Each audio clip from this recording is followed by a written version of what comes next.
Hello friends, இன்றைக்கி இறால் தக்காளி தொக்கு தான் செய்வோம். எப்படி செய்யலாம் பார்க்கலாம். ஃபஸ்ட்டு வந்து 3 தக்காளி போட்டு மிக்சியில் நல்லா அரைச்சி எடுத்துக்கோங்க. அதுக்கு தேவையானது ஒரு 2 ஸ்பூன் மிளகாத்தூள், கொஞ்சம் மஞ்சள் தூள், சீரகத்தூள், மிளகுத்தூள்.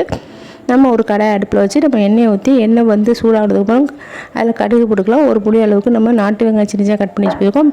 அதுக்கு வந்து ஒரு பூண்டை சின்ன சின்ன கட் பண்ணி வச்சுருந்தோம். ஒரு மிளகாயை வந்து சின்ன சின்ன கட் பண்ணி இந்த அளவுக்கு வதக்கி எடுத்துக்கங்க. வதக்குனதுக்கப்புறம் நம்ம வச்சுருக்க மசாலாவை அதில் போட்டுக்கலாம். நான் வந்து 1 கிலோ இறால் வந்து க்ளீன் பண்ணி வச்சுருக்கேன். அந்த இறாலை வந்து இதில் நம்ம வந்து போட்டுக்கிறேன். 1 கிலோ இறாலுக்கு வந்து செஞ்சிங்கன்னா தான் கொஞ்சம் நிறைய கிடைக்கும். அதனால் நாட்டு வெங்காயம் வந்து நல்லா தாராளமாக எடுத்துக்குங்க. அப்போ தான் வந்து டேஸ்ட்டும் நல்லாயிருக்கும். இதில் வந்து பூண்டை சின்ன சின்ன கட் பண்ணி போகிறோம். அதில் ரொம்ப டேஸ்ட்டாக இருக்கும். தேவையான அளவுக்கு போட்டு நம்ம வச்சுருந்த தக்காளியும் இதை அரைச்சி வச்சு இதை போட்டதுக்கப்புறம் ஒரு நெல்லிக்காய் பெருசு நம்ம புளி ஊற போட்டு வச்சுருந்தோம். அதையும் இதில் ஊற்றி 10 நிமிஷம் வேக விட்டு எடுத்ததுக்கப்புறம் இந்த அளவுக்கு வந்துடும். இந்த அளவுக்கு வந்ததும் கருவேப்பிலை தூவி எடுத்து வச்சுங்க. சூப்பரான தொக்கு ரெடி ஆகிடுச்சு. தக்காளி தொக்கு நீங்களும் செஞ்சு பாருங்கள். அப்படியே லைக்கை தட்டுங்க. நம்ம சேனலை சப்ஸ்கிரைப்